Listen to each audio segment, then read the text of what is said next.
ផលប៉ះពាល់នៃភ្លើងឆេះព្រៃដ៏ធំសម្បើមទាំងនោះដែលបានឆេះរាលដាលពាសពេញតំបន់ដ៏ធំនៃរដ្ឋញូជឺស៊ីកំពុងត្រូវបានគេដឹងយ៉ាងច្បាស់ហួសពីរដ្ឋសួនច្បារនេះទៅទៀត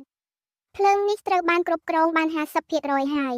ប៉ុន្តែគ្មានអ្វីអាចទប់ស្កាត់ផ្សែងអាប់បានឡើយ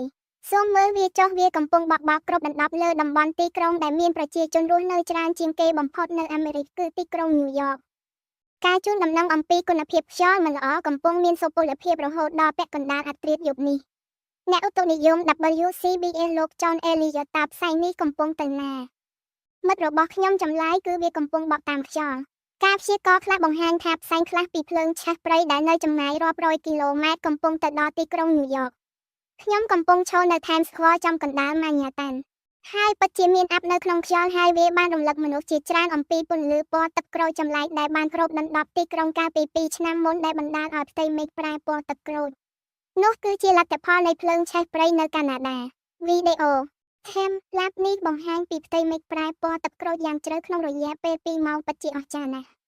ដូច្នេះតើការជូនដំណឹងបច្ចុប្បន្ននេះមានគ្រោះថ្នាក់កម្រិតណា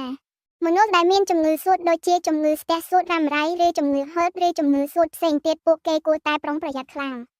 ពួកគេគួរតែពាក់ម៉ាស់ប្រសិនបើអាចជាពិសេសម៉ាស់ N95 ដែលបិទមុខបានទាញពេលពួកគេនៅខាងក្រៅប៉ូលីសថ្ងៃនេះបានចាប់ប្រកាន់យុវជនអាយុ19ឆ្នាំម្នាក់ដែលជាអ្នករស់នៅរដ្ឋញូជឺស៊ីពីបទបង្កឲ្យមានអគ្គិភ័យដោយចេតនាព្រោះតែការធ្វេសប្រហែសរបស់គាត់ក្នុងការពន្លត់គំនរភ្លើងដែលគាត់បានដុតដែលប៉ូលីសនិយាយថាការធ្វេសប្រហែសនេះបាននាំឲ្យមានរឿងទាំងអស់នេះកើតឡើង